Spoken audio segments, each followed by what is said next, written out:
Reportagem. Acaba de encerrar em Bruxelas o primeiro Fórum Empresarial União Europeia-Angola.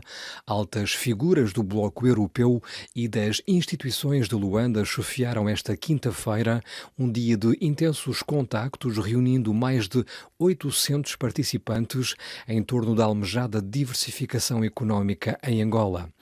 Um dos setores para os quais mais se olhou foi o da agricultura.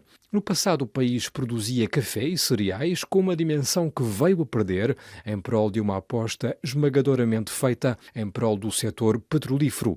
Urge diminuir a dependência angolana em relação às suas exportações de hidrocarbonetos, daí António Francisco de Assis, ministro da Agricultura e Pescas, ter sido um dos elementos mais em foco da delegação de alto nível do Executivo de Luanda, presente na capital belga. Ele começa por garantir que a aposta na agricultura começa já a surtir efeitos quanto à produção local de alimentos, caso do café. Estamos a restaurar já dentro de uma perspectiva também nova. Hoje, em determinadas regiões do nosso país, nomeadamente nas províncias do Huambo, Malange, da Huila, temos famílias que iniciaram o processo de produção de café. Antes, Angola era conhecida como um grande produtor do café robusta.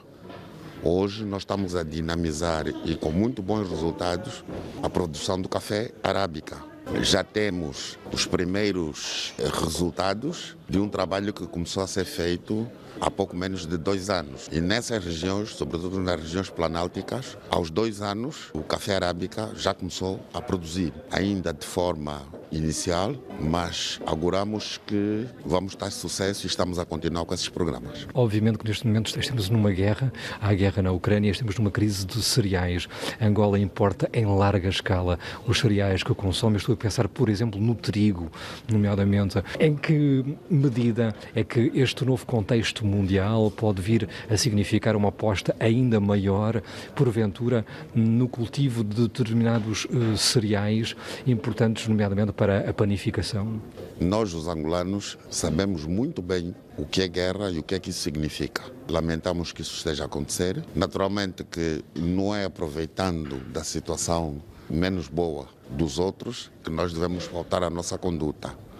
Mas informar aos europeus que Angola tem excelentes condições para produzir trigo. Já começamos a dar alguns passos nesse sentido, principalmente na província do Bié, que é a região centro, planáltica centro de Angola, mas não é só no Bié onde nós temos ecologia suficiente para produzir trigo. Temos na Huila, temos no Huambo, ou seja, temos várias regiões do país onde é possível produzir trigo. O que precisamos naturalmente é de algum conhecimento mais profundo, algum suporte tecnológico e financeiro para que se possa produzir trigo em Angola em grande escala. Temos o exemplo de um país vizinho nosso que está praticamente nas mesmas condições que nós e que produz todo o trigo que necessita para a sua alimentação, a Zâmbia. A Zâmbia é um país autossuficiente em matéria de produção de trigo.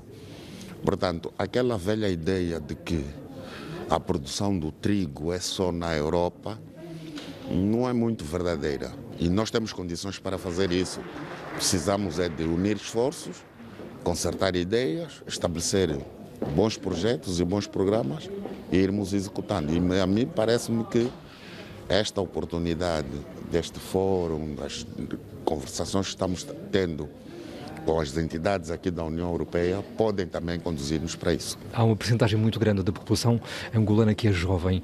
Como é que os jovens, de repente, olham para esta aposta do Executivo, que significa valorizar ainda mais a agricultura? Em que medida que eles podem sentir-se seduzidos ou não por ir trabalhar para o campo? Felizmente, nós não temos problemas de rejeição da juventude em relação à agricultura. O que estamos a verificar hoje em Angola é um aumento crescente do número de jovens a interessar-se pela agricultura. Já temos muito bons resultados. Jovens que abandonaram a cidade, abandonaram algumas das profissões que tinham e estão a dedicar-se à agricultura. Foram para o interior e estão a dedicar-se à agricultura. E têm resultados muito positivos E esses jovens encontram-se nas diferentes províncias do país. Até certo ponto, isso nos dá uma segurança de que está a acontecer. A nível da Europa, a maior parte dos produtores agrícolas já tem uma certa idade. Nós, em Angola, também tivemos este problema, mas agora há uma forte apetência da juventude para o desenvolvimento da agricultura. E isso é muito bom. Angola estima-se que tenha 30 milhões de habitantes e a maior parte está na faixa etária dos 0 aos 24 anos. Portanto, a nossa população é muito jovem e o setor que pode massivamente empregar pessoas é naturalmente a agricultura. Palavras do Ministro da Agricultura e Pescas de Angola, António Francisco de Assis. A Europa e o mundo estão mergulhados numa crise energética devido à invasão russa da Ucrânia, dados que têm necessariamente que ser levados em consideração neste novo contexto mundial e neste primeiro fórum empresarial entre a União Europeia e Angola, como o admite o Ministro angolano da Energia e Águas, João Batista Borges. São lições que naturalmente nós estamos todos a aprender. É importante, até agora falava-se muito da transição energética e é naturalmente uma preocupação que também nos assiste na medida em que ainda utilizamos bastantes combustíveis fósseis com significativos impactos ambientais. Hoje fala-se também muito na segurança energética, exatamente por causa dos problemas que a Europa vive a leste. E naturalmente que nós não podemos ficar alheios a isso. Temos um vasto potencial energético, é verdade, por explorar. E o que precisamos é de facto de investimentos que permitam traduzir esse potencial em benefício para a população e também benefício para a economia.